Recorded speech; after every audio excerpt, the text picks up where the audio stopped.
اخيرا خفضوا الفايده نص في المية، هتحلو بقى والذهب يرتفع والاسهم تزازه وكده والامال مرتفعه، وهوب طلع جيروم باول قال لك كلمتين لخبط الناس، محدش بقى فاهم اي حاجه. الراجل قال شويه حاجات كده كلها عكس بعضها، زي مثلا لما قال في المؤتمر الصحفي ان هو مش شايف ان هم اتاخروا ابدا في تخفيض الفايده. بس لما احد المراسلات سالته يعني انتم متاكد ان انتم ما اتاخرتوش يعني في خفض الفايده؟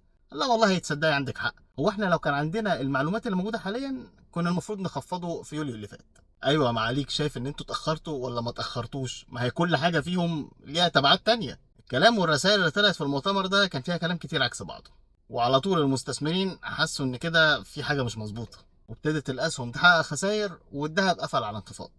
وطبعا كلمته انه مش شايف ان معدلات الفايده هترجع تاني صفريه زي الاول، وان الانخفاض اللي تم ده المفروض ان هو ما يبقاش ترند، والمفروض ان هو ما يتكررش تاني، ومش شرط ممكن نرتفع ممكن نخفض، خلى الناس واقفه في النص.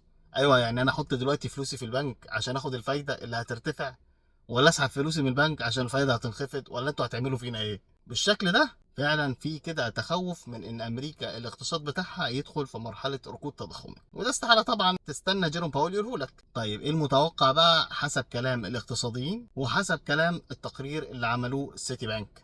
مبدئيا متوقع ارتفاع في سوق الاسهم الامريكيه، بس كده في ريكومنديشن ان انت لو بتستثمر في شركات التكنولوجيا حاول تقلل منها شويه. متوقع خفض الفايده 50 نقطه اساس تانيين، ممكن يجوا كلهم مره واحده او يتقسموا على مرتين. متوقع الذهب يرتفع لحد اخر 2024 2700 دولار للوقيه.